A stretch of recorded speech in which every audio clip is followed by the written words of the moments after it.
এটা হচ্ছে আয়ুর্বেদের অ্যানালাইসিস। আজকে সেই জন্য আমাদের প্রথম রিসার্চে এসেছিল রঙ্গোলি জীবনসুধা।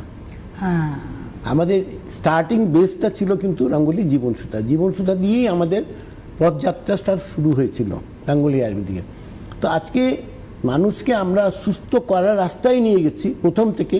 আজকে যারা জীবনসুধা খাচ্ছেন তারা এই জিনিসটাকেও বুঝতে পারেন যে তার লাইফে জীবনসুধাটা কতটা গুরুত্বপূর্ণ।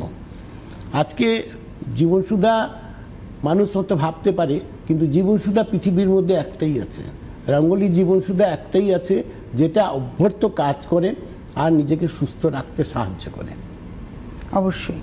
তো আপনারা ইনডাইজেশনে যারা ভুগছেন, যারা হয়তো প্রতিদিন সকালে ঘুম থেকে উঠেই একটা হজমের ওষুধ খেয়ে নিয়ে কাজ শুরু করছেন, বা প্রত্যেক দিন খাওয়া দাওয়ার পরে হজমের ওষুধ খেতেই হবে আপনাকে, অথবা অনেকে হজমের ওষুধের পরিবর্তে আবার ওই সফট ড্রিঙ্কসগুলো খেতে থাকেন, যে ভাবছেন ঢেকুর উঠলেই আপনি সুস্থ হয়ে যাবেন, এটা কিন্তু সমাধান নয়।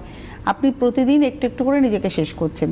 যদি আপনার সত্যি হজম সংক্রান্ত সমস্যা থাকে তাহলে অবশ্যই আপনি যোগাযোগ করুন 8420030505, এবং একটা পরামর্শেই কিন্তু আপনার জীবন থেকে এই গ্যাস, অম্বল, অ্যাসিডিটি সরে